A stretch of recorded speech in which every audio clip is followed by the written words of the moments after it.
Hello viewers, আসসালামু আলাইকুম। কি খবর সবাই, কেমন আছেন? আশা করছি সবাই ভালো আছেন। আলহামদুলিল্লাহ, আমিও ভালো আছি। আমাদের ইউটিউব চ্যানেলটিতে আপনাদের অনেক বেশি রেসপন্স পাচ্ছি, সাড়া পাচ্ছি। এই জন্য আপনাদেরকে অসংখ্য ধন্যবাদ সবসময় আমাদের সাথে থাকার জন্য। আশা করি প্রতিনিয়ত আপনাদের সামনে হাজির হব নতুন নতুন অজানা তথ্য নিয়ে। আজকে কথা বলবো ফার্স্ট টাইম সেক্স, অর্থাৎ প্রথমবার সহবাসের যে অনুভূতি বা ফিলিংস সেটা নিয়ে। অনেকের মধ্যে বিশেষ করে দেখা যাচ্ছে যে নবদম্পতির ক্ষেত্রে অনেক সময় একটা ভয় কাজ করে। বিশেষ করে ফার্স্ট টাইম সেক্সের কথা যখন তাদের মাথায় আসে, নারী পুরুষ উভয়ের মধ্যে একটা অস্বস্তি কাজ করে। অনেকে মনে করে থাকেন যে কিভাবে হবে বা কি হবে। আসলে এই যে একটা অনুভূতি, এটা কিন্তু দেখা যাচ্ছে যে তাদের মধ্যে একটা দুশ্চিন্তা তৈরি করে। অনেক সময় অনেকে এত বেশি নার্ভাস হয়ে যায় যে তারা অনেক বেশি ভীত হয়ে যায় এবং স্বাভাবিক যে কাজ সেটা করতে পারে না।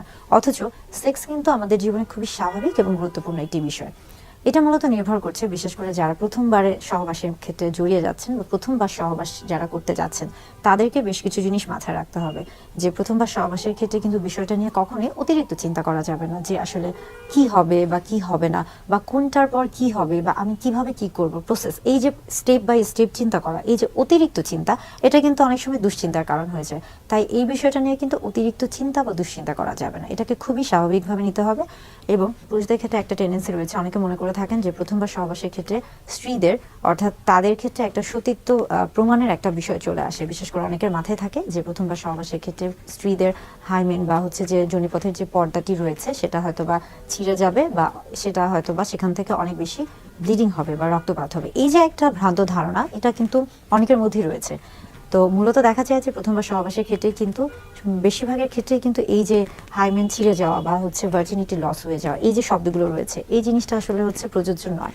কেননা প্রথমবার সহবাসের ক্ষেত্রে সবসময় যে অনেক বেশি ব্লিডিং হবে, এটা কখনোই সম্ভব না। বরং এটা আসলে বেশিরভাগ ক্ষেত্রে আমরা বলে থাকি যে স্ত্রীদের ক্ষেত্রে স্ত্রীদের যোনিপথের নিচের অংশে একটা হাইমেন নামক একটি পর্দা রয়েছে, যেটা কিনা একটা ইলাস্টিক বা একটা রাবারের মতো একটি পর্দা। এবং এটা দেখা যাচ্ছে যে হ্যাঁ, প্রথমবার সহবাসের ক্ষেত্রে অনেক সময় অনেকের ক্ষেত্রে কিছুটা ব্যথা হতে পারে বা কিছুটা ব্লিডিং, তবে এটা খুবই সামান্য হয়ে থাকে। এবং এটা তখন হয়ে থাকে বিশেষ করে যাদের দেখা যাচ্ছে যে হাইমেন বা পর্দাটি কিছুটা শক্ত মাংসপেশি দ্বারা গঠিত। কিন্তু তাছাড়া বেশিরভাগ স্ত্রীদের ক্ষেত্রে এটা কিন্তু অর্ধচন্দ্রাকৃতির হয়ে থাকে, এবং তাদের ক্ষেত্রে এই যে ব্লিডিং এর যে বিষয়টি, এটা কিন্তু থাকে না, এবং অনেক সময় পেইনের বিষয়টিও থাকে না।